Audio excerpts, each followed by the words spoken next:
Assalamualaikum warahmatullahi taala wabarakatuh. Selamat pagi adik-adik. Semoga kalian sehat-sehat dan masih tetap semangat. Oke, terlebih dahulu perkenalkan, nama saya Ibnu. Kebetulan saya saat ini bekerja di Inspektorat Kota Langsa dan tujuan saya di sini adalah untuk memperjelaskan apa itu anti korupsi dan apa itu gratifikasi. Mungkin adik-adik pernah mendengarnya, mungkin sebagian sudah pada yang tahu. Nah, sebelum kita lanjut ke hal yang mendalam apa itu anti korupsi, mari sama-sama kita nonton beberapa slide yang akan dijelaskan apa itu korupsi.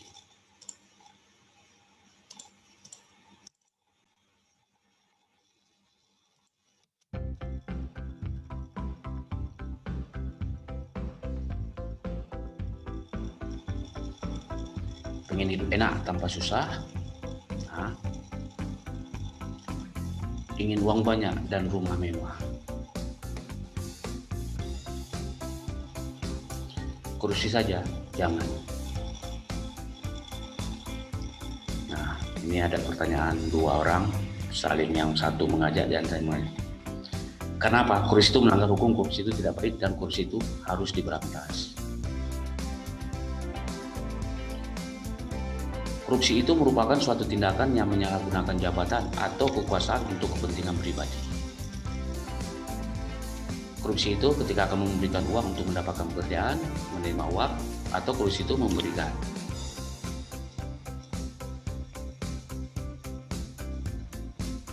Ini faktor-faktor penyebab tindakan. Nah, ini kejadian, apa yang telah dilakukan.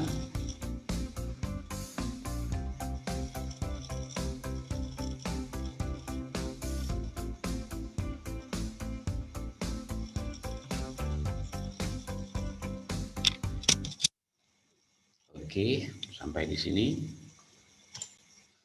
Kita kembali, mungkin setelah adik-adik melihat video ini, mungkin sudah terbayang apa itu korupsi dan apa itu bahayanya. Nah, kita lanjut, coba kita tonton beberapa slide, saya di sini akan menjelaskan beberapa slide.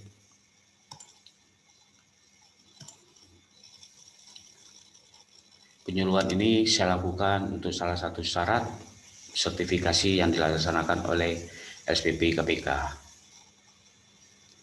Nah, di sini ada pantun, jalan-jalan ke Kota Medan kota luar biasa. Jauhi korupsi demi masa depan gemilang harapan bangsa. Mata-mata tugasnya mengintai, jangan pernah sampai ketahuan. Masih kecil korupsi, nilai untung sendiri, rugikan teman.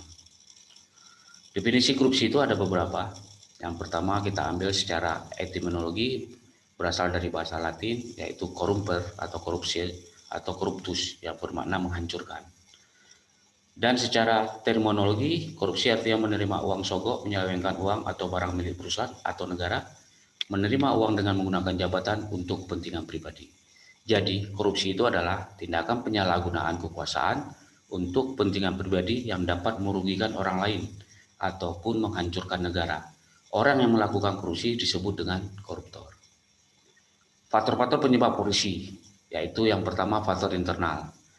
Dalam faktor internal terbagi dalam dua. Yang pertama aspek perilaku individu yang termasuk di dalamnya sifat tamak manusia, moral yang kurang kuat menghadapi godaan, gaya hidup konsumtif, tidak mau atau malas, dan bekerja keras. Yang kedua aspek sosial, keluarga ataupun lingkungan.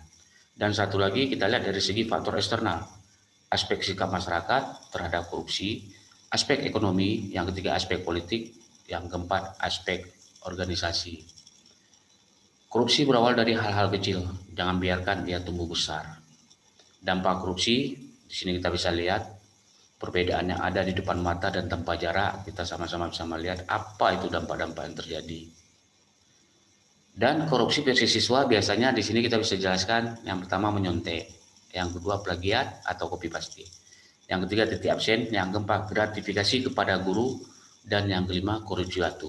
Nah, di sini mungkin adik-adik ada termasuk salah satu di sini, itu termasuk korupsi. Pemberantasan korupsi. Pemberantasan korupsi terdiri dari penindakan dan pencegahan. Upaya pemberantasan korupsi belum menunjukkan hasil yang optimal dan oleh karena itu perlu ditingkatkan. Di sini ada dua orang lagi pertanyaan. Yang pertama, mungkin adik-adik pernah di sekolah ini mendapat, pilih aku jadi ketua OSIS, nanti aku traktir. Sip, beres, pasti aku pilih. Nah, bisa dilihat itu adalah integritas. Ya. Oke, saya dipahami. Integritas itu adalah keutuhan karakter seseorang. Oke. Peran siswa. Nah, di sini adik-adik kami minta, mari peran kita selaku generasi muda. Yang pertama, pemberantasan korupsi, terutama pencegahan, perlu melibatkan peran serta masyarakat termasuk siswa. Siswa mempunyai potensi besar untuk menjadi agen perubahan dan motor penggerak gerakan anti korupsi. Peran siswa dalam pemberantasan korupsi, menjaga diri dan komunitas siswa bersih dari korupsi dan perilaku koruptif. Dan yang kedua, membangun dan memelihara gerakan anti korupsi. Nah, di sini ada nilai-nilai anti korupsi perlu kita pahami. Yang pertama itu kejujuran, kedua itu kepedulian, ketiga kemandirian, keempat kedisiplinan, 5 tanggung jawab, 6 kerja keras, 7 kesederhanaan, 8 keberanian, dan 9 keadilan. Nah, di sini bentuk role model negara yang anti korupsi: Korea Selatan, Jerman, negeri Paman Sam, beserta hukum-hukumannya. Kalau di Jerman, koruptor itu dihukum seumur hidup dan diminta untuk mengembalikan seluruh harta hasil korupsi. Kalau negeri Paman Sam, pelaku akan dipenjara minimal 5 tahun dan dijatuhi denda. Bahkan untuk kasus berat, koruptor bisa saja diusir dari negara itu. Kalau di Arab Saudi, dilakukan sesuai dengan hukum Islam, yakni pancung. Malaysia, jika pejabat di negara ini terbukti korupsi, maka hukumannya adalah hukum gantung. Nah, demikian adik-adik slide yang saya berikan. Nah, mungkin ada pertanyaan dari adik-adik selanjutnya, bisa kita tanya jawab, audiens atau apapun. Demikian yang dapat saya sampaikan. Lebih kurang saya mohon maaf. Saya akhiri. Assalamualaikum warahmatullahi wabarakatuh.